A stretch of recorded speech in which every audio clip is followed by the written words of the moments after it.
Esto es compartir. Ahí está, creo que ahí estamos grabando. Bien, bueno, creo que estamos grabando. Esperemos no hacer macana, gente. ¿Qué le vamos a hacer?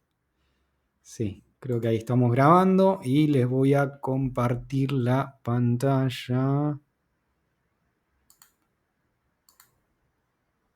Ta, ta, ta, ta, ta.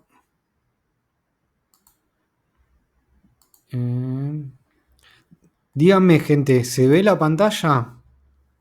¿Se ve bien? ¿Sí? ¿Sí? ¿No? Ahora no lo estoy escuchando. No sé si soy yo.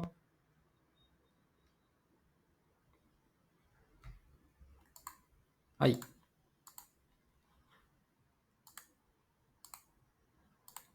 ¿Se ve la pantalla si la comparto, gente? Sí, profe, se veía. Lo que pasa es que nosotros escribimos en el chat y capaz que no lo puede ver, pero sí se Claro, veía. no lo puedo ver a los chats. Ahí está. Ah, no, sí, igual se veía. Sí, no lo puedo ver en el chat. Tengo Ahí está, bueno. Ahí está. De nuevo estoy compartiendo pantalla. Me van a tener que tener un poquito de paciencia. Bueno. Bueno, cualquier cosa como siempre, gente. Me interrumpen en cualquier momento, no hay ningún problema. Bien, ¿qué vamos a ver en la clase de hoy? Vamos a tratar de comenzar a discutir sobre el periodo de industrialización. La clase pasada habíamos hablado de el periodo del modelo agroexportador.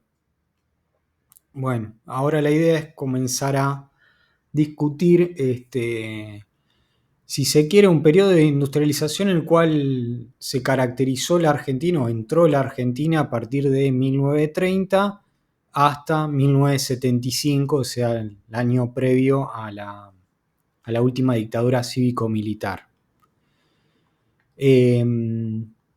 Nosotros habíamos mencionado esto, bueno, teníamos el modelo agroexportador que comienza en fin del siglo XIX y termina en la década del 30.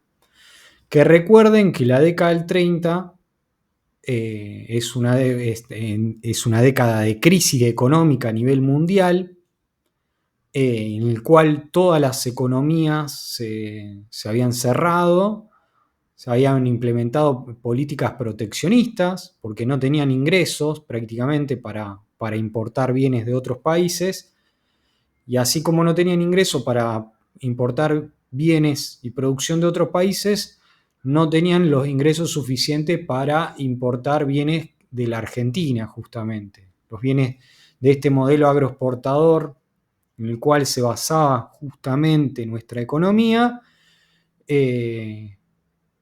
a partir de que todo el mundo cerró sus economías, o los países centrales, mejor dicho, cerraron sus economías, es que este modelo de acumulación que se basaba justamente en la exportación de bienes no tiene sustentación, claramente.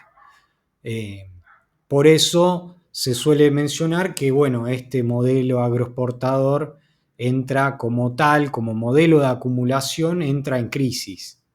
Ya no podemos exportar cada vez mayores bienes hacia el mundo, sino que todo lo contrario, tenemos que empezar a ver de cómo miramos nuestra economía nacional, ¿no? Cómo subsistimos con nuestra economía nacional únicamente. Y es ahí donde les mencionaba también en la clase pasada que entra justamente de lleno esto, el modelo mencionado de industrialización por sustitución de importaciones. Sí les recuerdo que en el modelo agroexportador había industria muy ligada a este modelo agroexportador, pero ya a partir de 1930 se empieza a dar el desarrollo industrial del conjunto de las ramas manufactureras, ¿no?, de la Argentina. Si bien habíamos también mencionado que lo primero que se empieza a desarrollar es la industria fácil o liviana, ya para el final de esta etapa pasamos a la industrialización difícil o pesada. Bueno, si acá empezamos a industrializarnos a partir de bienes, por ejemplo, ligados a la producción de alimentos y bebidas, industria textil, industria de consumo, etcétera, etcétera, incluso de alimentos y bebidas relacionados al consumo masivo de toda la población argentina, ¿no? Alimentos enlatados, etcétera, etcétera, ¿no? Que se van a hacer muy popular después de la Segunda Guerra Mundial, eso, ¿no? Bueno, esa industrialización, que es industria fácil porque no se requieren grandes capitales, porque no se requiere de gran avance tecnológico para su desarrollo, se va a empezar a dar a partir de la década del 30, ¿no? Bien, y vamos a tratar de dar hoy, entiendo yo que vamos a llegar a dar justamente década del 30 y el plan, si se quiere, primer plan quinquenal, como un modelo de acumulación, como un modelo de industrialización, ¿no? Está claro que después del plan quinquenal siguió el segundo, el plan quinquenal del peronismo, me refiero, ¿no? Peronismo acá, 1946, ¿no? Primer peronismo. Se establece un plan quinquenal es un plan a 5 años, es el primer plan en el cual la Argentina se propuso la industrialización como política. Después el segundo plan quinquenal fue muy, muy distinto al primero, por eso digo, es muy distinto, y es más, el segundo plan quinquenal incluso se parece en algunos aspectos a muchas de las políticas que implementó el frondicismo, que parece un poco más, si se quiere, desarrollista, el segundo plan quinquenal del justicialismo. Bien, dicho esto, para establecer algunas diferencias, habíamos mencionado esto de industrialización fácil o liviana, industrialización difícil o pesada, y también habíamos mencionado una diferencia muy importante en este subperiodo de industrialización espontánea no buscada y industrialización buscada, es decir, de crisis del 30 mediante, justamente no hubo una política de desarrollo industrial, habíamos mencionado eso, y por ende era no buscada, pero sí hubo una industrialización, es decir, por más que no exista un plan industrial consolidado en la Argentina, en la década del 30 en adelante, sí comenzó a darse un proceso de crecimiento y de industrialización. Y vamos justamente a problematizar un poco esto, porque en la década del 30, porque la década del 30, si bien hubo una crisis económica, no fue tan grave esta crisis como en otros países. Parece mentira, ¿no? Pero a la Argentina la crisis del 30 fue una crisis de 2 o 3 años, que si bien es un montón, 2 o 3 años en crisis, claro está, otros países europeos, por ejemplo, sufrieron la crisis del 30 en gran parte de la década, justamente de toda la década. Así que imagínense. Es decir, la Argentina salió de la crisis del 30 relativamente rápido, relativamente rápido.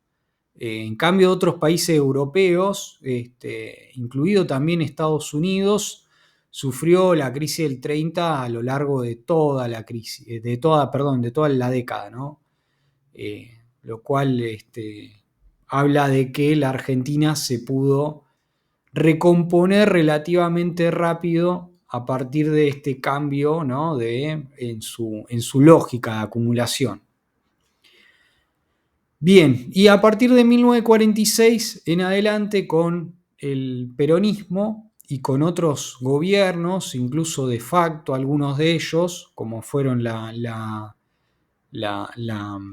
denominada Revolución Libertadora en el 55 y la Revolución Argentina en el 66, que son gobiernos de facto, también hubo políticas industriales en esos gobiernos de facto, si se quiere, ¿no? Bien, dicho esto, como había políticas industriales, justamente nos encontramos en esta denominación de ICI buscada, ¿no? Bien, hasta acá un poco lo que habíamos mencionado.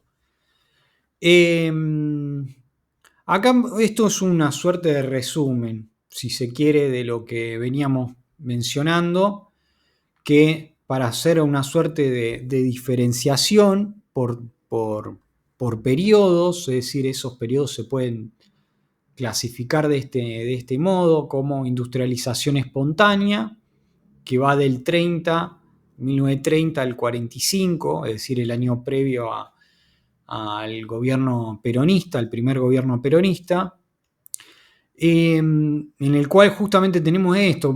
Básicamente todo el mundo desarrolla políticas proteccionistas y como la Argentina venía desarrollando un modelo de agroexportador, está claro que no va a poder introducir sus bienes agropecuarios en el resto del mundo, ¿no?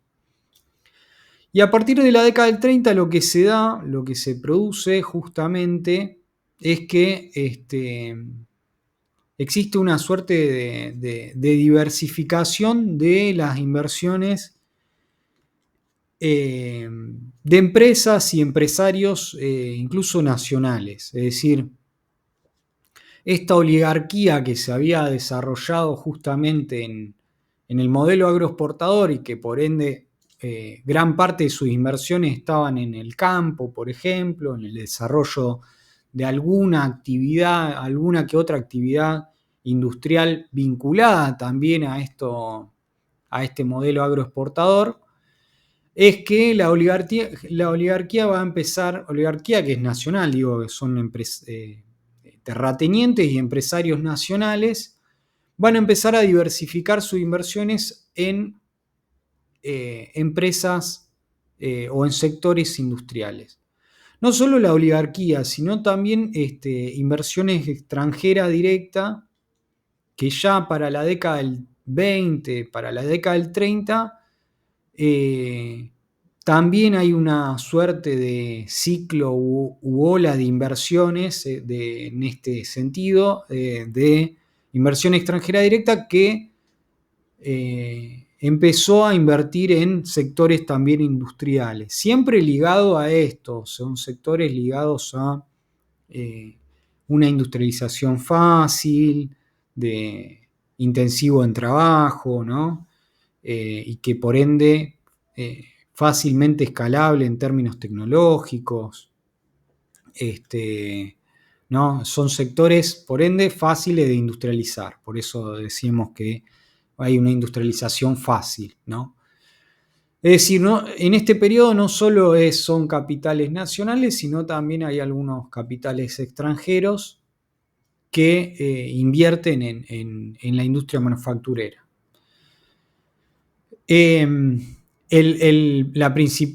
Los principales sectores que van a traccionar son estos, la industria liviana. Lo denominado industria liviana, habíamos mencionado la industria liviana, que son sectores que poseen poco capital fijo y son intensivos en trabajo, ¿no? Y por ende son fáciles de industrializar.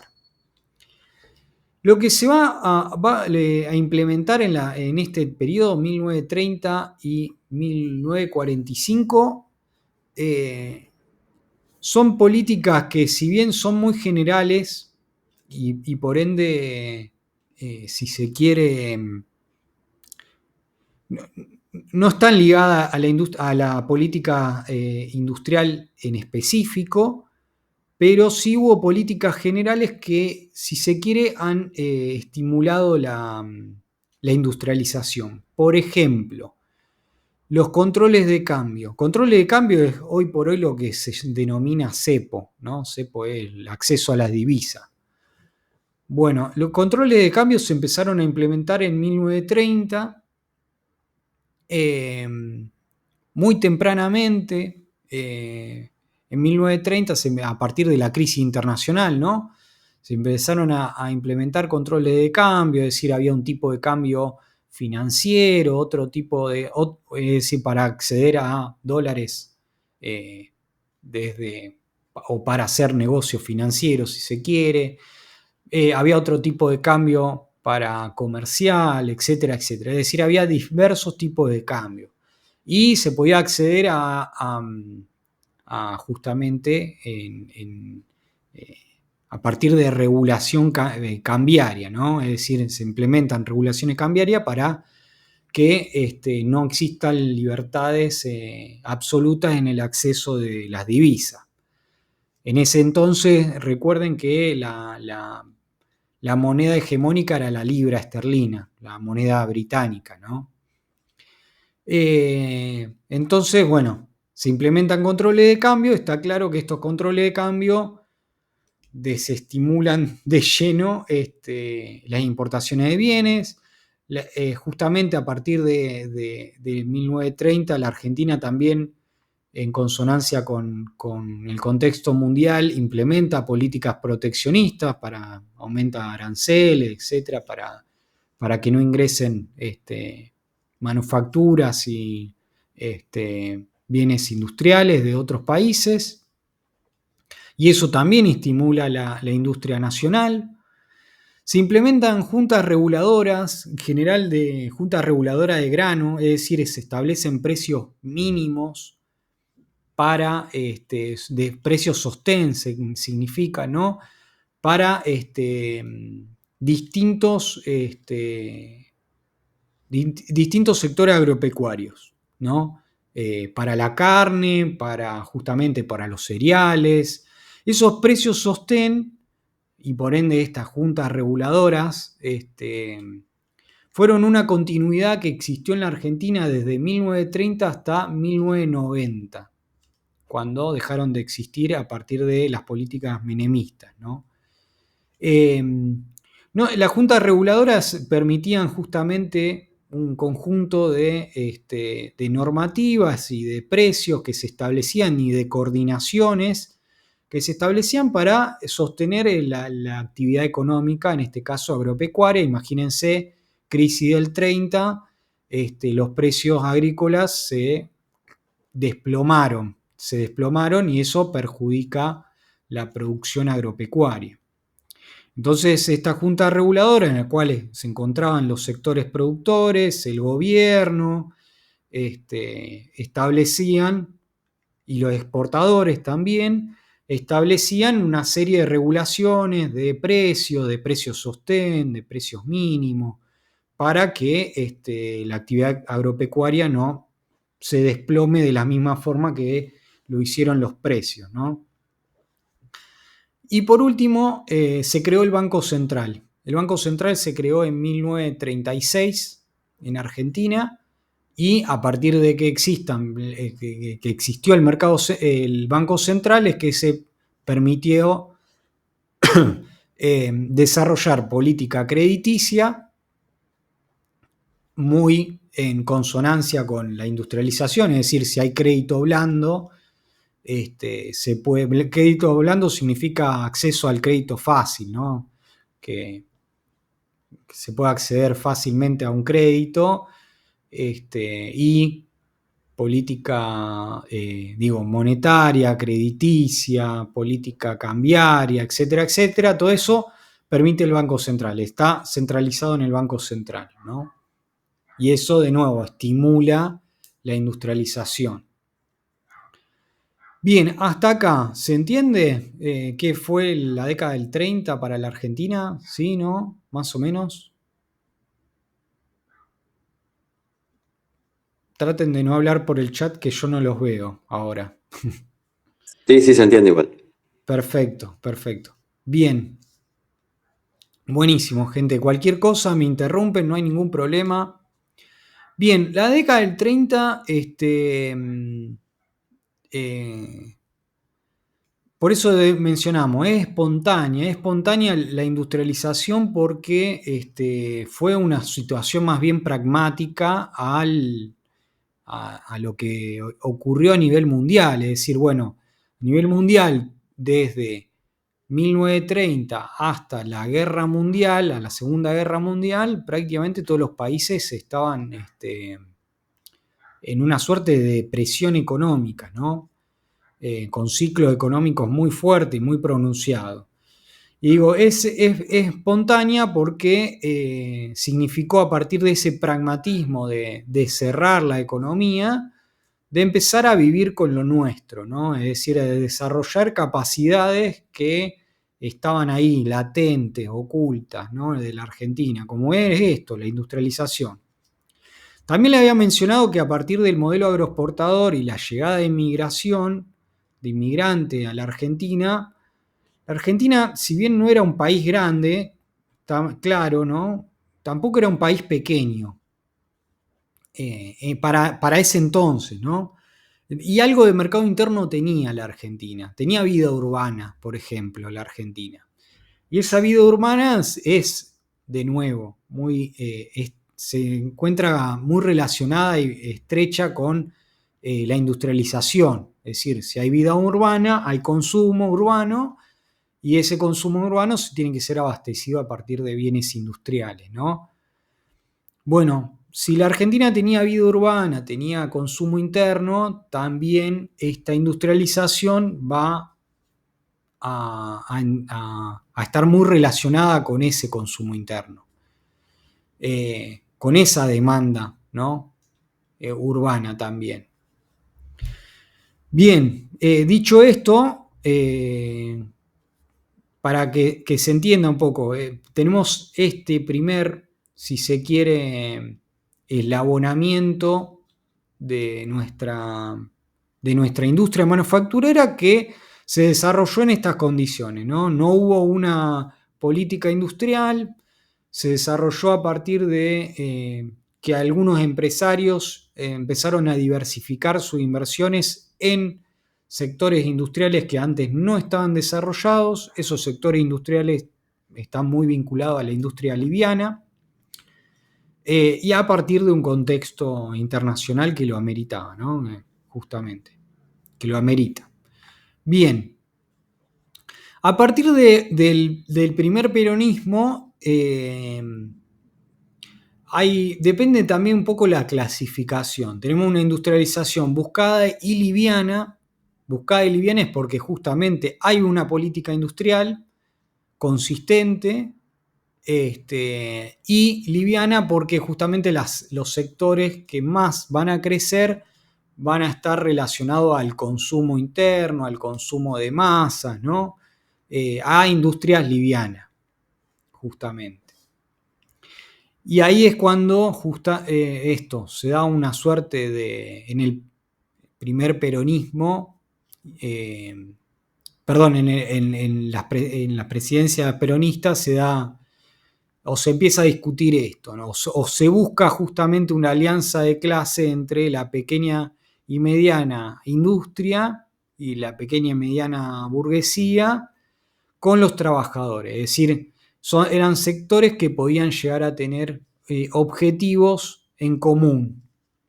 Es decir, objetivos en común, ahora después lo vamos a ver con más detalle qué significa eso.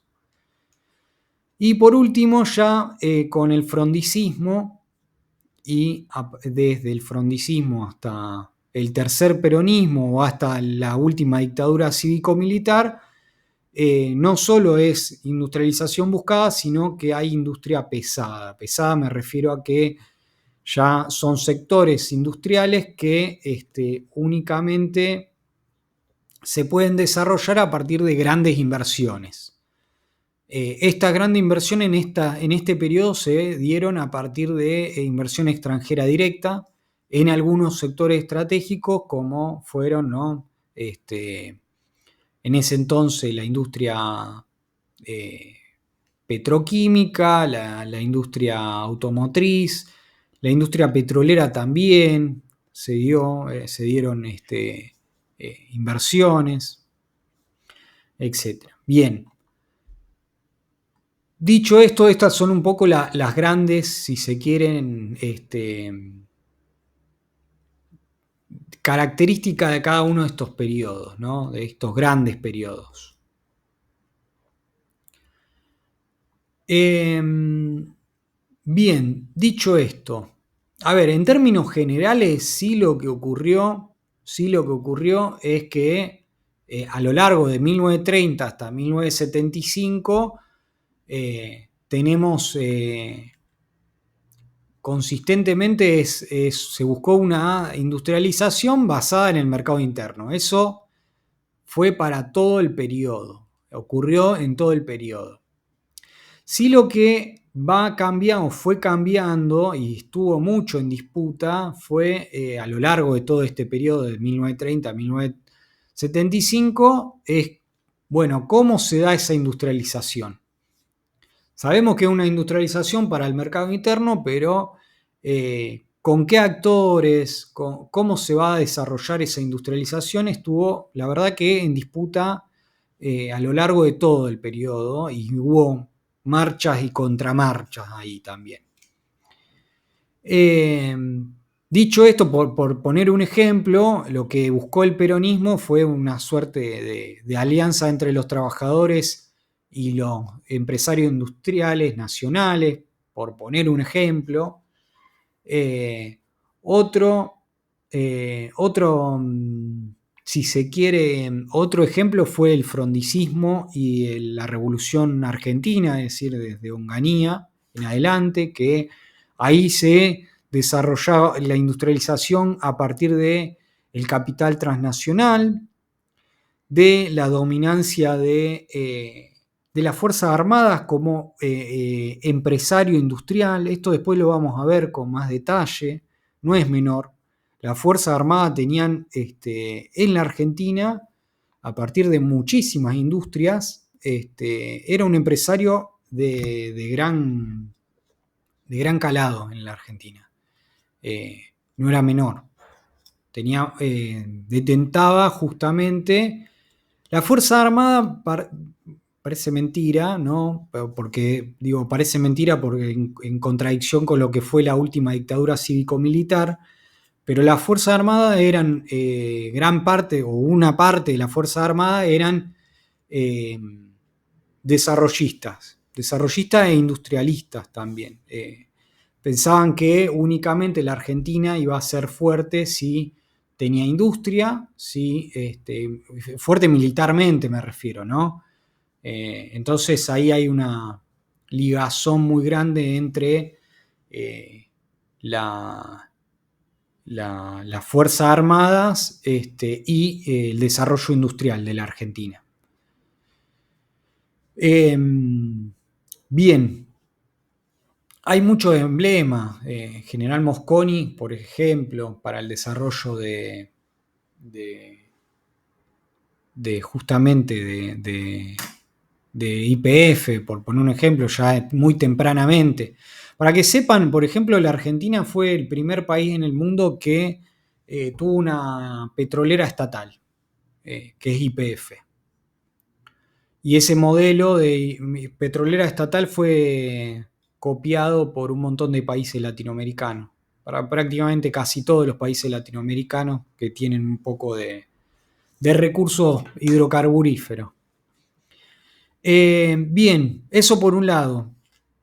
Por otro lado, no es menor el papel del Estado a lo largo a partir de lo que habíamos denominado en la clase pasada como industrialización dirigida por parte del Estado, a partir de un montón de políticas. Es decir, por un lado, planificando directamente con política industrial, pero por otro lado con políticas específicas con la demanda, regulando precios, regulando crédito, regulando políticas de tasa de interés, estableciendo, redistribuyendo el ingreso para que exista demanda y compre esa demanda productos industriales, ¿no? Es decir, a través de innumerables políticas el Estado se metió en términos directos e indirectos con la industrialización y favoreció la industrialización. Más que nada a partir de la industrialización dirigida por parte del Estado, a partir de lo que denominamos como industrialización buscada, ¿no?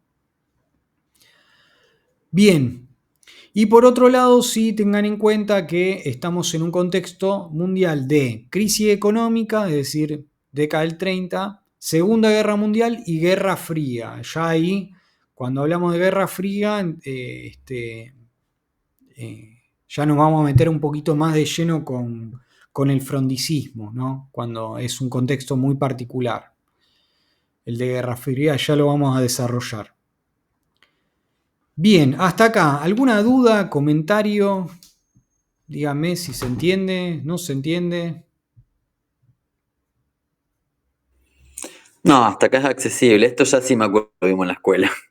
¿Lo dieron con la escuela? Bueno, buenísimo. Bien.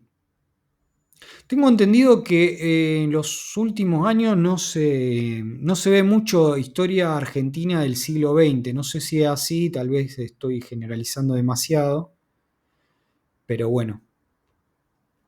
Díganme ustedes si hay algo que no entienden, si lo podemos retomar.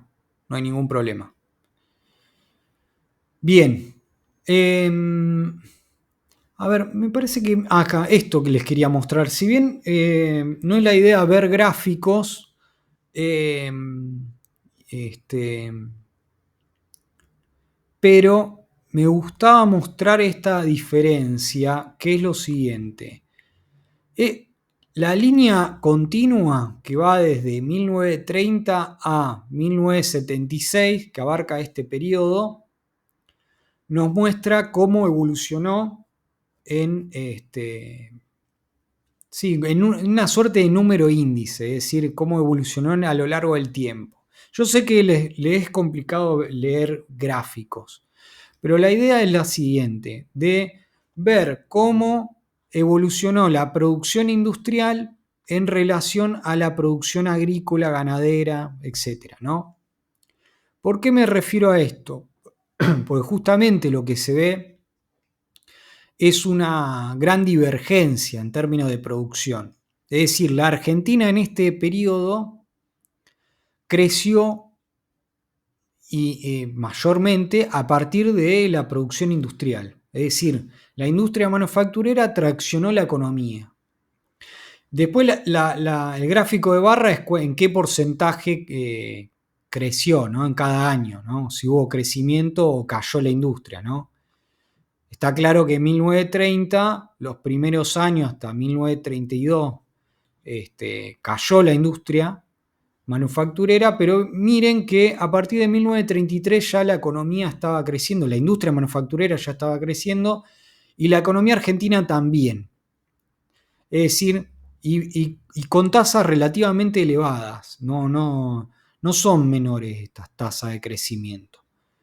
Después sí existen ciclos económicos, es decir, hay ciclos de relativa caída, ¿no? Pero bueno, los ciclos, también otro elemento para destacar es que cuando se producen caídas, no duran demasiado esas caídas, es decir, cae un año y ya para el próximo año ya la industria ya estaba creciendo, aparte de que son poquitos los años que cae, ¿no? Entonces, en términos netos, ¿no? Tenemos esto, tenemos una evolución que prácticamente, no sé, se septuplicó la producción industrial, sí, se septuplicó la producción industrial a lo largo de todo este periodo, lo cual es un montón. Creció muchísimo la industria manufacturera y no así la producción agrícola, ganadera, ¿no? Esto un poco para que se diferencien en términos sectoriales, es decir, si no hubiese sido por la industria manufacturera, la Argentina prácticamente en todo este periodo no hubiese crecido, para que se den una idea, ¿no? Eso es lo que les quería decir. Bien, dicho esto, el justicialismo. A ver, dijimos cuáles fueron las políticas en la década del 30, más o menos, en términos general. Ahora bien, si se quiere, hay un modelo de industrialización particular que fue reflejado en el primer plan quinquenal. y que es la idea de desarrollar, ¿no? ¿En qué consistió este modelo de industrialización muy particular, con características muy particulares, ¿no? Siempre en la misma lógica, ¿no? Industrialización en base al mercado interno. Pero bueno, el cómo se desarrolla esa industrialización fue muy particular. Sí, piensen esto, ¿no? Nos encontramos en el contexto mundial del justicialismo, del primer plan quinquenal, es, bueno, de nuevo, crisis del 30 y, si se quiere, salida de la Segunda Guerra Mundial, lo cual, y esto recuerden si lo han visto en la secundaria, los primeros años de la salida de la Segunda Guerra Mundial eran de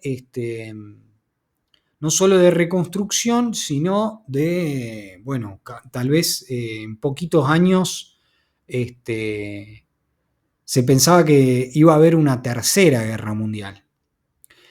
En ese sentido, no menor, digo, en tercera guerra mundial había que estar preparados, o por lo menos el país tenía que estar preparados en esta carrera armamentística, ¿no? Piensen que de la salida de la Segunda Guerra Mundial tenemos a muy poquito tiempo la Guerra Fría, ¿no? La escalada cada vez mayor hacia la Guerra Fría. Tienen que acá creo que no está, pero ya para 1950 está la Guerra de Corea, y que, bueno, hoy por hoy se dividió Corea entre Corea del Norte y Corea del Sur, ¿no? Como resultado de esa guerra. Bueno, ya ahí se refleja de lleno esta Guerra Fría, ¿no? Y por otro lado, lo que existe a nivel mundial como antecedente de la Segunda Guerra Mundial es que justamente todas las economías planifican, absolutamente todas las economías planifican su desarrollo industrial. Incluso hasta las más liberales, si se quiere, ¿no? Con distinto grado de planificación, por cierto, ¿no? Por poner un ejemplo, tenemos Europa, Gran Bretaña, que nacionalizó las minas de carbón, nacionalizaron la industria de telecomunicaciones, etcétera, etcétera. Francia nacionalizó la industria, algunas industrias estratégicas como la siderurgia. Japón en la misma línea. Tanto Gran Bretaña como Francia como Japón implementaron planes quinquenales. No, por eso digo, ¿no? La Argentina, con el primer peronismo, a partir del primer peronismo, implementó un poco, o mamó justamente estas políticas que se venían implementando a nivel mundial, ¿no? Que tienen que ver con planificar la industria, desarrollar sectores estratégicos, crecer en base a la industria manufacturera, nacionalizar algunos sectores, etcétera, etcétera, ¿no? Sí es verdad que países como Estados Unidos o Alemania Occidental implementaron políticas más liberales, de corte liberales, no se condice con esto. Es decir, por ejemplo, no implementaron planes quinquenales, es decir, Estados Unidos ni Alemania Occidental. Tampoco nacionalizaron grandes industrias ni grandes sectores de estos países. Es decir, su política económica fue por otro lado. Por ejemplo, Estados Unidos, a partir de la década del 40 en adelante, empezó a desarrollar a partir del Estado, del propio Estado. Y si vieron la película Oppenheimer, que se las recomiendo, Estados Unidos invirtió de lleno en ciencia y tecnología, a partir del propio Estado, ¿no? Desarrollar ciencia básica, pero lo cual aprendió a partir del desarrollo de la bomba nuclear, ¿no? Y lo mismo hicieron muchos otros países. Empezaron a invertir muchísimo en ciencia y tecnología. Pero bueno, la planificación de ciencia y tecnología en Estados Unidos significó, y esa ciencia y tecnología muchas veces ligada a la industria armamentística, es algo que es una continuidad hasta el día de hoy en Estados Unidos. Tal vez no en las mismas proporciones que invertía en ese entonces, pero el Estado planifica la ciencia y tecnología hasta el día de hoy en Estados Unidos. Y si no es por eso, no se explica que Estados Unidos sea un país tan hegemónico. Está claro que esa hegemonía viene de la mano de la industria armamentística, ¿no? Pero bueno, la ciencia y tecnología en Estados Unidos se ligó mucho por eso. Ciencia y tecnología que está ligada también a la industria aeroespacial, ¿no? Etcétera, etcétera. Bien, dicho esto, estamos a nivel internacional en un contexto muy particular, si se quiere, de Guerra Fría, de guerra entre el socialismo real y el capitalismo, ¿no? Bien. Un poco para mencionar en qué consiste, y acá les pongo dos frases si mal no recuerdo, esto está fue un discurso de Perón, ahora no me acuerdo a dónde, y creo que son dos extractos, uno de un discurso de Perón y otro está directamente, que este discurso de Perón creo que está plasmado en plan quinquenal, es como abre el plan quinquenal, ¿no? Que me parece que resume muy bien el plan quinquenal. Insisto, el plan quinquenal es un plan a 5 años, es decir, establecen políticas que se van a implementar a 5 años, cuáles son los objetivos de esos que se quieren alcanzar a partir de ese plan quinquenal, que se quieren alcanzar en 5 años, ¿no?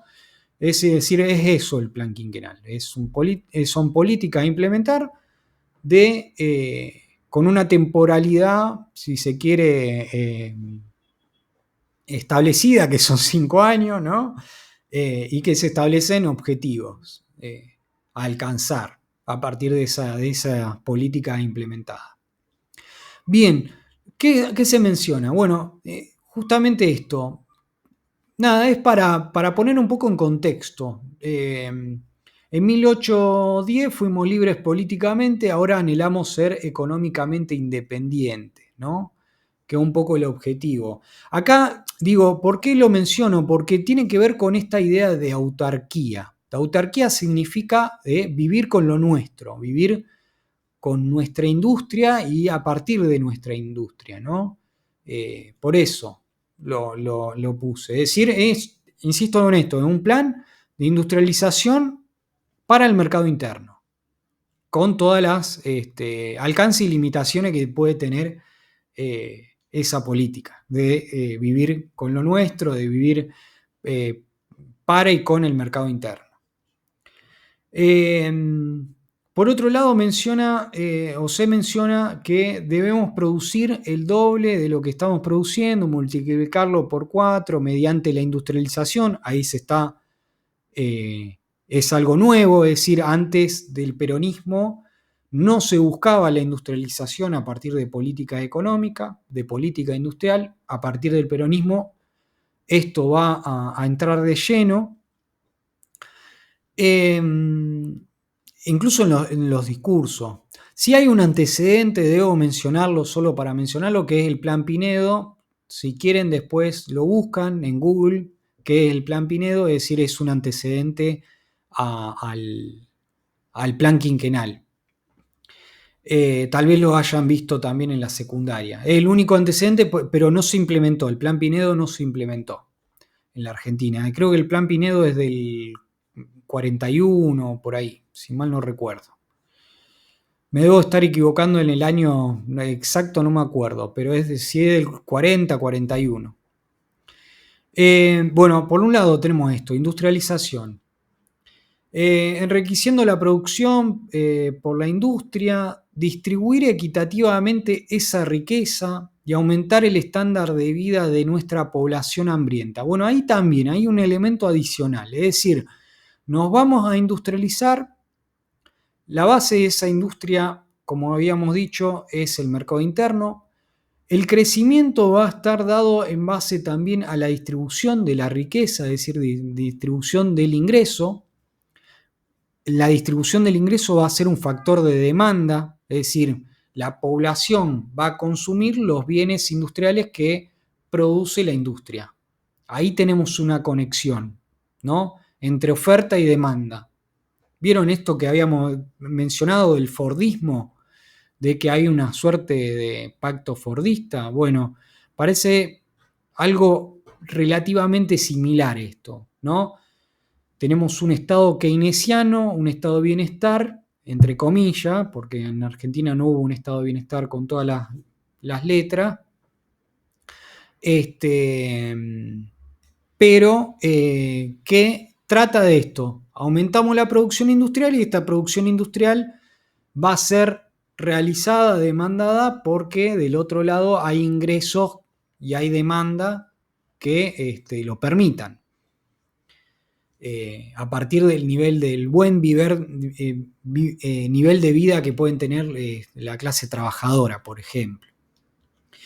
Y por último, menciona, queremos que el capital y el trabajo sean asociados colaboradores y no fuerzas en pugna, pues la lucha destruye valores, solo la colaboración puede aumentar la riqueza. Bien, acá, bueno, está claro que lo que está diciendo es que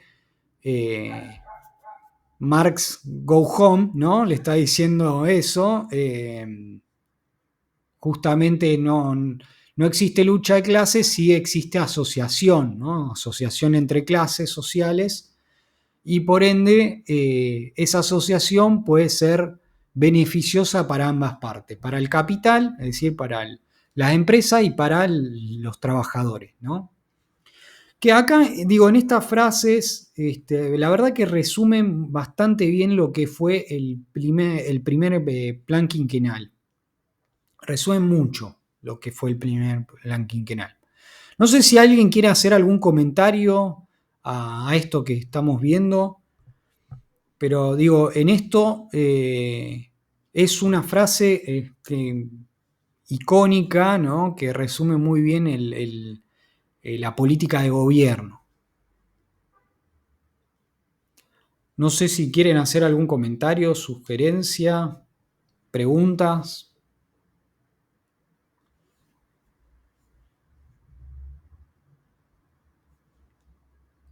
Bien.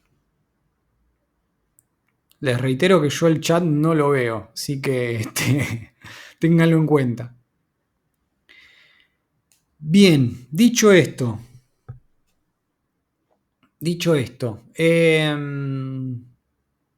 ¿cuáles son las políticas o cuál es la idea del primer plan quinquenal?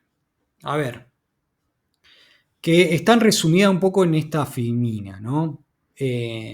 Bueno, en primer lugar tiene que ver con esto, que se establecieron un plan quinquenal y reitero esto, lo que dice la filmina es la primera vez que se pone énfasis en la industrialización, ¿no? En el país, decía, a partir de una política industrial, ¿no? Ahora bien, el tema es cómo. Esa siempre es la gran pregunta. Bueno, buscamos la industrialización, ahora bien, ¿cómo se logra esa industrialización o cómo se logró en parte esa industrialización durante el primer peronismo, ¿no? Un poco el cómo tiene que ver con esto, con lo que se denomina políticas de transferencia de ingreso. ¿A qué se refiere con política de transferencia de ingreso?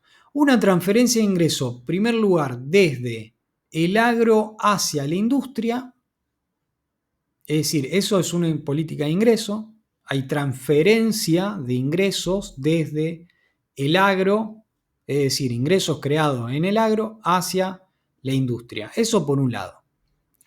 Y por otro lado, una transferencia de ingresos, si se quiere, desde el capital al trabajo. Esos son políticas de ingreso, de transferencia de ingreso para beneficiar a los trabajadores. Es decir, una en esta se beneficia a la industria justamente en perjuicio del agro y por el otro lado se beneficia al trabajo a veces en perjuicio del capital, ¿no? Ahora bien, esta primera transferencia desde el agro hacia la industria, ¿cómo se logró? A través del denominado IAPI. El IAPI es el Instituto Argentino de Promoción del Intercambio, que lo que tenía como política, un poco el IAPI, era así como el IAPI era el único, justamente el único comprador de los bienes agropecuarios. Es decir, el productor agropecuario únicamente le podía vender al IAPI. El IAPI reemplazó en este entonces la Junta Reguladora de Grano. ¿Por qué? Porque la Junta Reguladora de Grano era justamente algo parecido. Es decir, el productor agrícola le vendía a la Junta Reguladora de Grano y la Junta Reguladora de Grano justamente establecía un precio sostén para que no se decaiga la producción agrícola, etcétera, ¿no? Un poco en realidad, si uno veía los objetivos del IAPI, era un poco lo mismo que la Junta Reguladora de Grano. Era establecer precios sostén. Era eso, es decir, el Estado prácticamente monopolizaba las compras de los bienes agrícolas. Lo que pasa es que lo hacía a través del IAPI. Antes se hacía a través de la Junta Reguladora de Grano, ¿no? En la década del 30. Ahora bien, lo que ocurrió fue que, bueno, en un contexto internacional en el cual después de la Segunda Guerra Mundial los precios agrícolas aumentaron muchísimo por la Segunda Guerra Mundial, por los cuellos de botella en la producción a nivel mundial que significó la Segunda Guerra Mundial, habían aumentado mucho los precios internacionales de los productos agropecuarios. Entonces lo que hizo el Estado, en vez de poner precios mínimos, lo que hizo fue comprar relativamente barato al productor agrícola. Es decir, el Estado le compraba bienes agrícolas a un precio mucho menor al que existía a nivel internacional, ¿no? En los hechos terminó ocurriendo eso. Y por ende, a partir de que el Estado le compraba los productos agropecuarios al productor y le pagaba relativamente barato esos productos al productor agropecuario, es que después el mismo IAPI que justamente compraba esos productos agropecuarios, después iba al comercio exterior y vendía esos precios, esos productos agropecuarios al precio internacional. Entonces se produce una diferencia. El IAPI compraba barato los productos agropecuarios y después lo vendía al mercado internacional a un precio, al precio internacional, ¿no? Es decir, un precio más elevado. Entonces compraba barato y vendía un poco más caro, ¿no? Es ahí que el IAPI se hace de recurso, porque, por esta diferencia, porque compra barato, vende un poquito más caro, se hace de esta diferencia. Entonces esta diferencia y este capital que acumula el IAPI permitió financiar compras de maquinaria a precios más bajos y por ende favorecía justamente a la industria, permitía controlar divisas, que esa divisa después se utilizaba muchas veces para la industria manufacturera y para el desarrollo de esa industria manufacturera, etcétera, etcétera. Es decir, significaba esto, una transferencia de ingresos del agro a la industria manufacturera y el intermediario era el IAPI de esas transferencias, ¿no? por esto mismo, porque le compraba el productor bienes agropecuarios a un precio barato y después iba al mercado internacional. El propio IAPI vendía esos productos agropecuarios hasta al precio internacional, ¿no? Al precio un poco más elevado. Es algo así que el IAPI tenía el monopolio del comercio exterior en la Argentina en este entonces. Tenía el monopolio del comercio exterior, prácticamente, ¿no? Si bien no lo tenía, no era el único participante, pero en los hechos controlaba gran parte del comercio exterior, ¿no? En la Argentina. Dicho esto, a partir de esa dotación de recursos que se nutre el IAPI de comprarle un poco más barato al agropecuario, al productor agropecuario, es que permite transferirle recursos a la industria, ¿no? Bien, ¿esto se entiende, gente?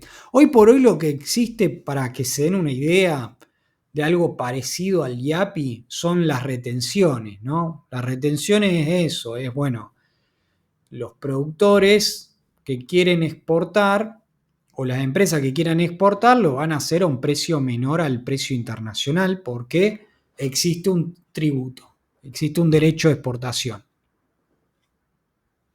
Esto es bastante relevante para la política, si se quiere, de transferencia de ingresos del peronismo.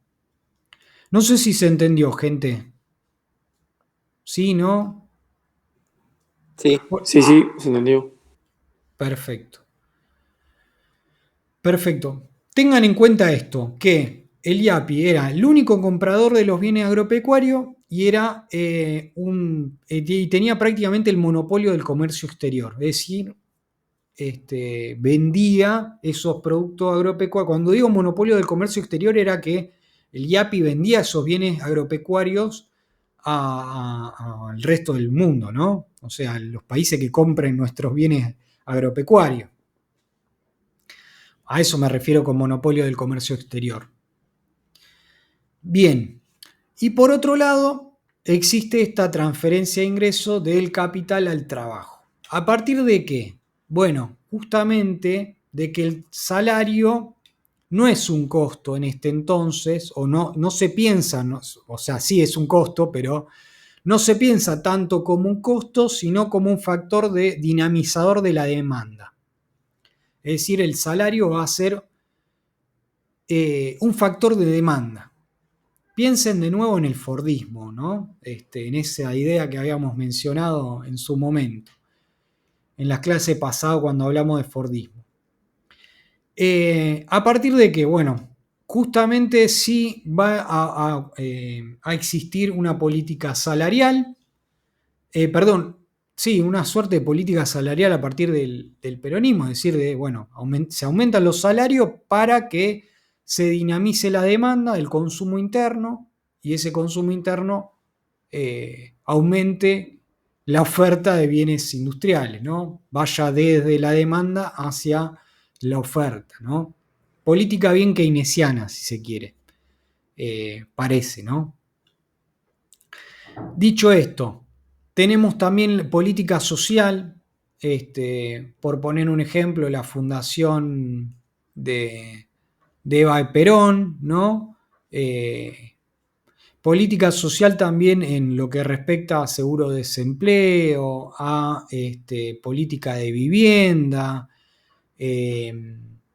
política de jubilaciones y pensiones. Piensen que la jubilación y pensiones en Argentina, en el peronismo, se masificaron hacia gran parte de la población, cosa que antes del peronismo la jubilación y pensiones eran una suerte, si se quiere, únicamente accedían a una jubilación y a una pensión la aristocracia de la clase trabajadora. Es decir, algunos sectores tenían jubilación y pensiones. Por ejemplo, hasta el peronismo, lo único que accedían a jubilaciones podían ser los ferroviarios, es decir, lo del sindicato ferroviario, Y eran justamente una política sindical, es decir, a partir de mutuales se desarrollaban estas políticas es decir, a partir del mutualismo se desarrollaban la,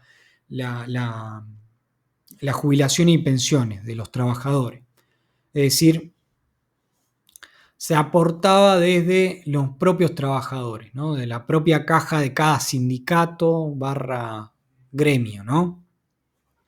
A partir del peronismo esto, la verdad que se masifica bastante más, es decir, ya es algo que ocurre en prácticamente todos los sectores de la economía. Ya no es algo propio de la aristocracia de la clase trabajadora. Me refiero al acceso de la jubilación y pensiones. Bien.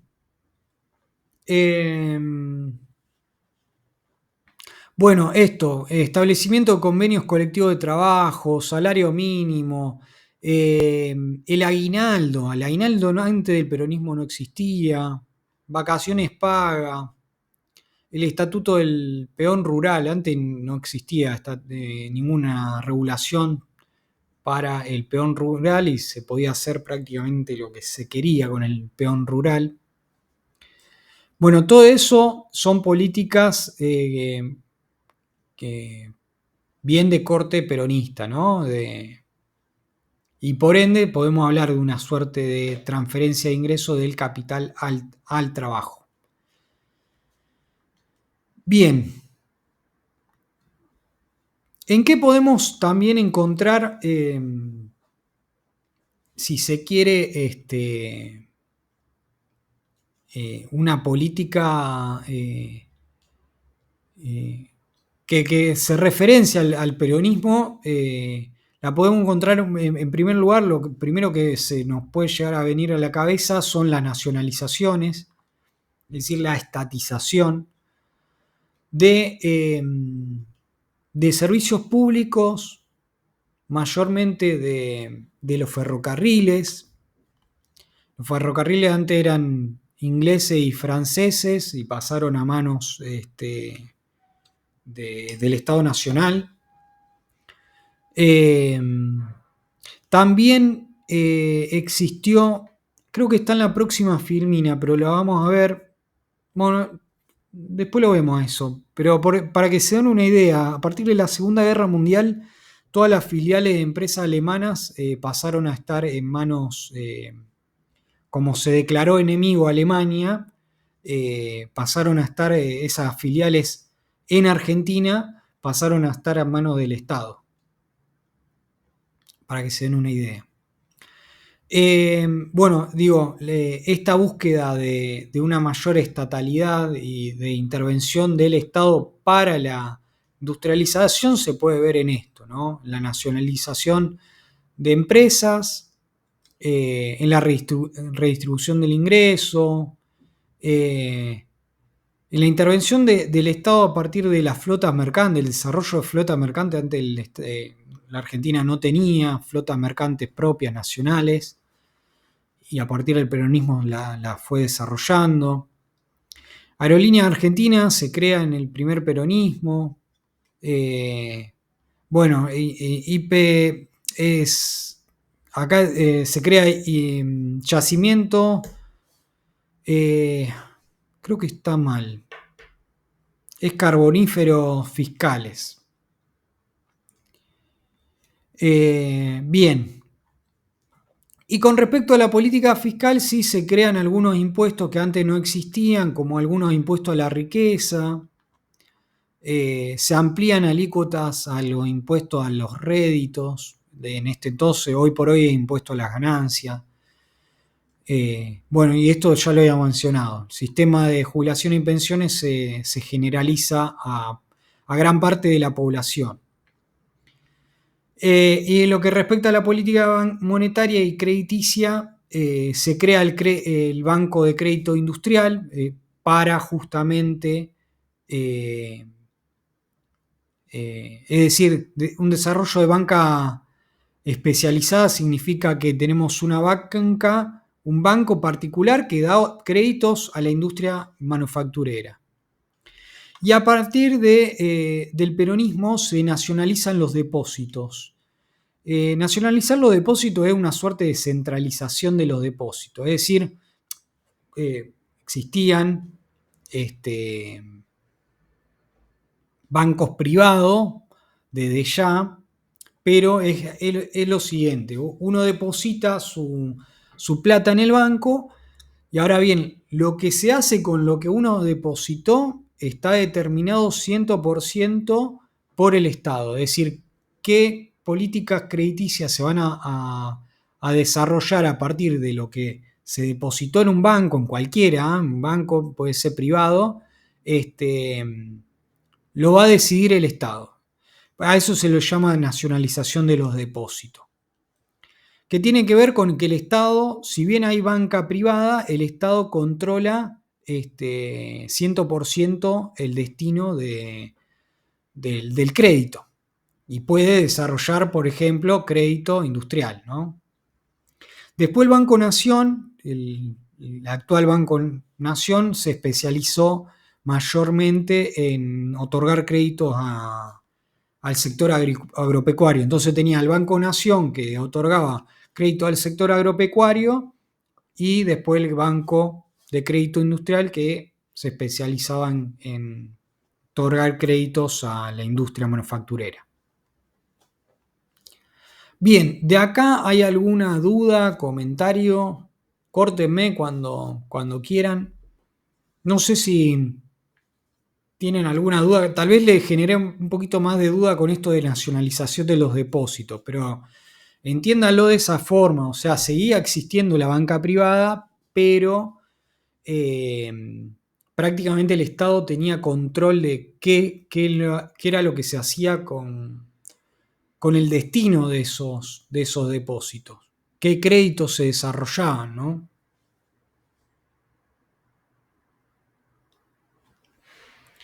Bien, en cuanto a política industrial en específico, bueno, a ver, esto un poco ya lo habíamos mencionado, lo que se apuntaba o lo que se apuntó tiene que ver bueno, eh, está claro que si nuestro principal consumidor es el trabajador, ¿no? de la producción industrial, lo que se va a privilegiar es el consumo de masa, ¿no? Es la industria de consumo de masa. Muchas veces ligado a la industria liviana, lo que se desarrolló fue esto, ¿no? Alimento y bebida para el consumo urbano, piensen en eso, ¿no? Eh, para el consumo urbano, la industria textil, la industria metalúrgica liviana. Acá cuando hablamos de metalúrgica liviana piensen en consumo durable, por ejemplo, no sé, una heladera. Bueno, es un bien que antes no era tan masivo y que se empezó a masificar muchísimo en la Argentina y por ende hay algunos electrodomésticos, digo, no solo en la Argentina, sino a nivel mundial, ¿no? O la radio, ¿no? A partir de las décadas que vienen también. Eran ciertos productos de consumo muy masivo que, bueno, que se empezaron a desarrollar en este entonces. A eso se le llama consumo durable. Consumo durable es una heladera porque justamente no, a diferencia del alimento y bebida que se consume porque cuando justamente eh, sí, me hice un poquito de lío. O sea, el alimento y bebida, nada, se termina el consumo cuando justamente se desarrolla ese consumo. En cambio, bueno, una heladera te dura unos cuantos años, ¿no? Bien, ¿cómo se desarrolla esta industria nacional? Bueno, con promoción industrial, con políticas industriales, ¿no? Y esta promoción industrial en este entonces se desarrollaba gracias justamente al proteccionismo, Proteccionismo, recuerden que eran aranceles bastante elevados a la importación, entonces no se podía importar. Y como no se podía importar, no queda otra que producirlo internamente al bien en cuestión. También con subsidios, es decir, no sé, subsidios a ciertos sectores, eh, se brindaba justamente subsidio a la energía para que la energía que consume la industria manufacturera no sea tan cara y por ende se, se, se permita la producción en masa en un costo muy bajo, ¿no? Eso, una política de subsidio permite eso. De gravamiento impositivo es que justamente no se cobran algunos impuestos. Había unas cuantas facilidades crediticias, significa que se dan préstamos a tasa de intereses muy baja, ¿no? El costo del préstamo era muy barato y por ende las empresas industriales podían tomar estos créditos y ampliar su capacidad instalada, por ejemplo, reponer maquinaria, ¿no? El control de cambio siguió existiendo, el control de cambio siguió existiendo a lo largo de todas las décadas, hasta la última dictadura cívico-militar. Hubo control de cambio desde 1930 hasta la última dictadura cívico-militar.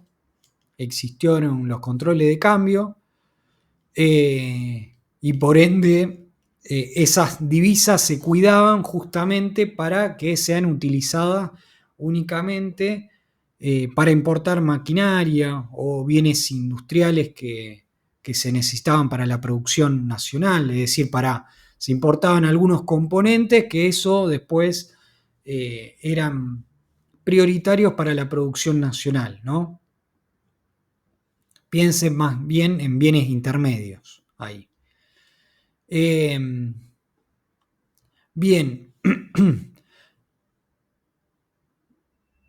Bien, bueno, esto de política crediticia ya un poco ya lo mencionamos.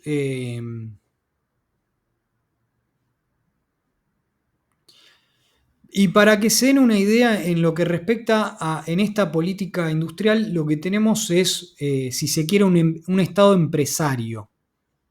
Es decir, un Estado que tiene empresas, básicamente. A eso me refiero con Estado empresario.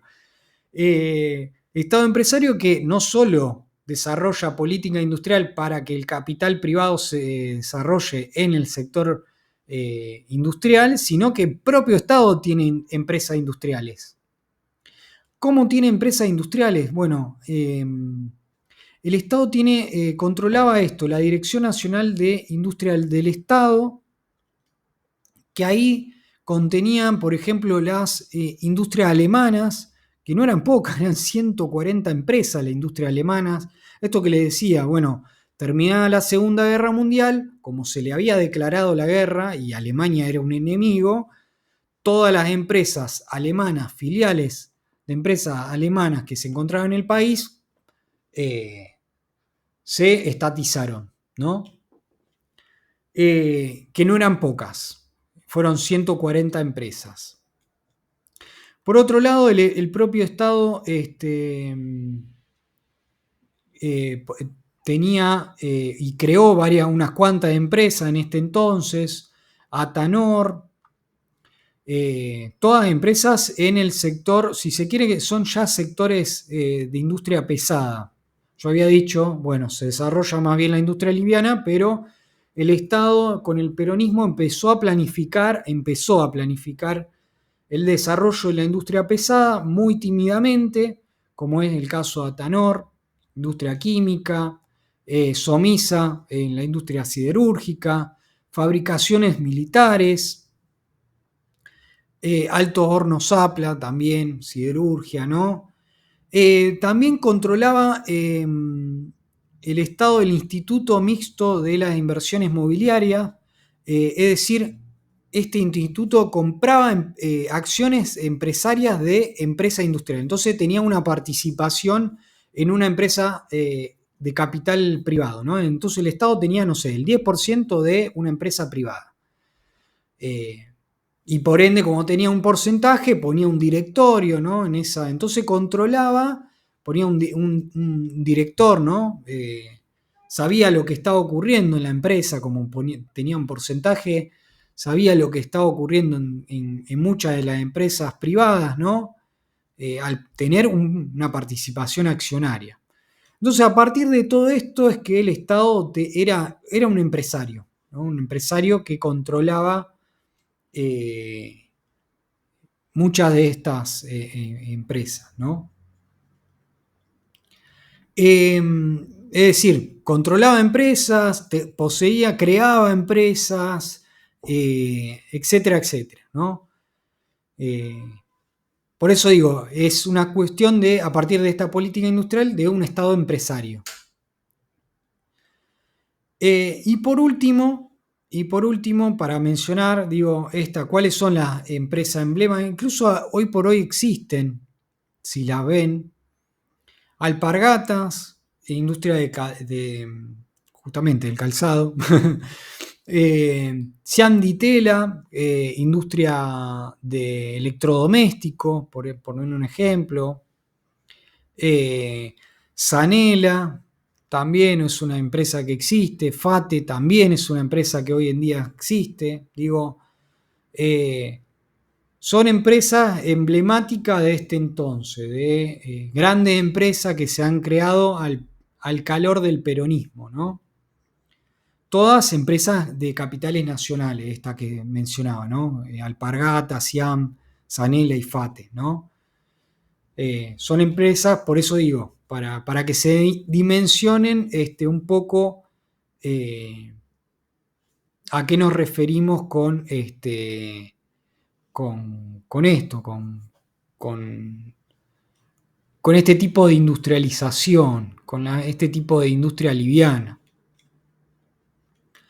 Bien, piensen que toda esta industria está muy relacionada al consumo interno, al consumo masivo, ¿no? Al consumo en masa.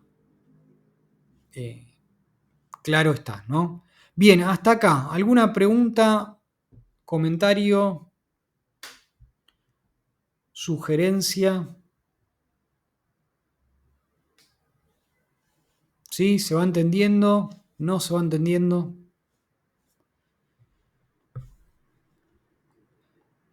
Más De o mi menos. parte, Hacer sí. bastante más. ¿Cómo, Perdón. cómo?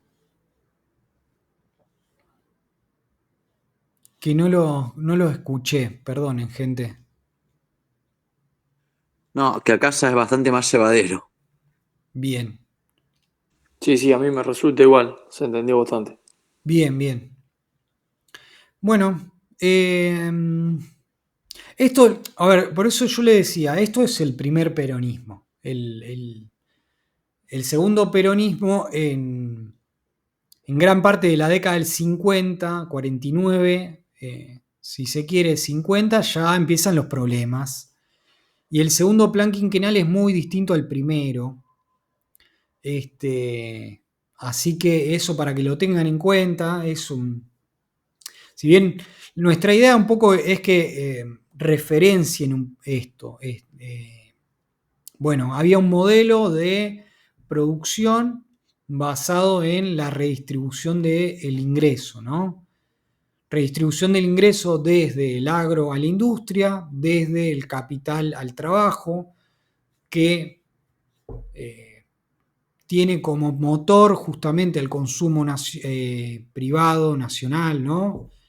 Al Estado otorgando recursos para posibilitar esta industrialización, un Estado empresario, etcétera, etcétera, ¿no? Dicho esto, por eso digo, después del segundo peronismo, que refiere justamente, segundo peronismo, me refiero a la segunda presidencia del peronismo, a partir de ya de la década del 50, el segundo plan quinquenal es muy distinto, incluso llevó a cabo una política de ajuste en el 52, de estabilización, se empezó a mirar la industria pesada más que nada en el segundo plan quinquenal y desarrollar la industria pesada.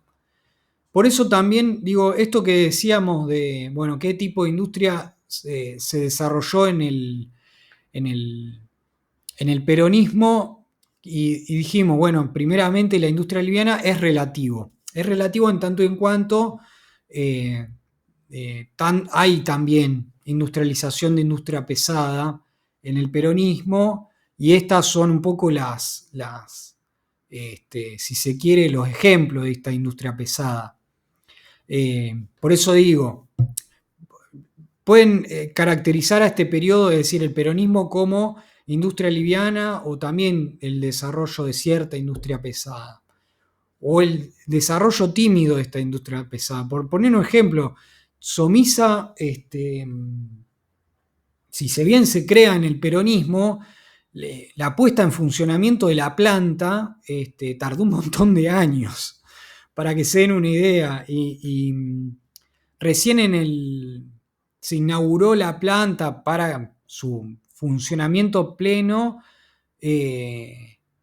si mal no recuerdo, en el frondicismo, ¿no? Entonces, tardó un montón se creó en el peronismo, pero la planta para industrial, siderúrgica, para que comience a producir, tardó muchísimos años, ¿no?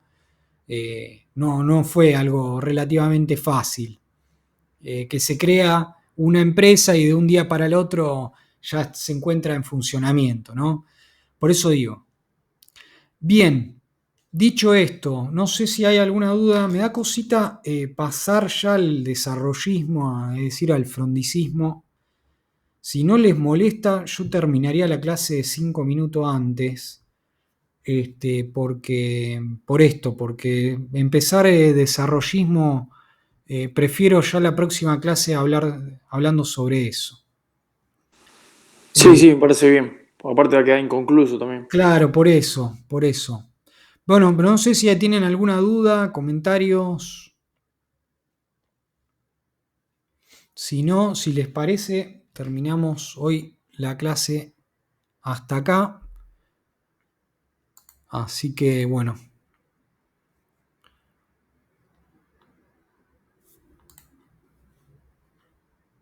A ver, ahí está, dejar de presentar. Bien, gente. Bueno, hacemos así, entonces. Nos vemos ya la próxima clase, el lunes. Dale, nos vemos, profe. Chao. Mañana Hasta hay la próxima. paro. Sí, lo único, y ya para terminar, gente, mañana hay paro y como siempre yo les digo, si bien al parecer el tema del presupuesto para el funcionamiento de las facultades relativamente, creo yo, y esto es para debatir, entiendo que un poquito se solucionó. Ese presupuesto involucra el 3% del presupuesto total de la universidad. Y el salario docente está congelado. Está congelado. Tuvimos un 30% de aumento desde diciembre, cuando la inflación fue del 110% en el mismo periodo. Por eso digo, está el presupuesto destinado a los salarios docentes representa el 95% del presupuesto de la universidad. Así que, y ese presupuesto, esa parte del presupuesto está prácticamente congelada. Si mal no recuerdo, el último aumento que tuvimos fue en febrero de este año de los salarios, que lo terminaron pagando en abril incluso. Al final no lo pagaron en marzo, sino que lo pagaron en abril ese aumento. Así para que se den una idea, ¿no? La verdad que estaba complicada el tema salarial en las facultades.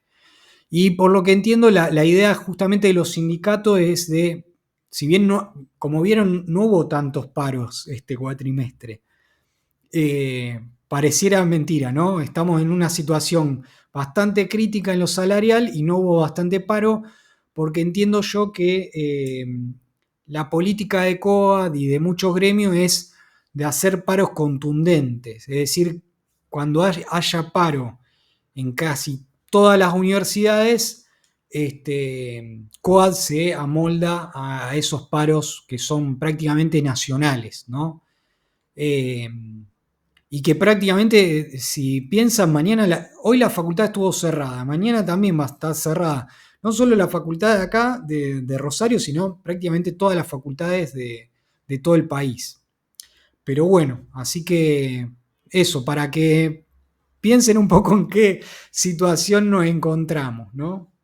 Pero bueno, vamos a ver cómo se van desarrollando la situación en materia salarial. Así que, gente, bueno, nos vemos el lunes entonces. Dale, nos vemos. Chao, Listo, profe. profe, nos vemos. Chao, chao. Chao, chao.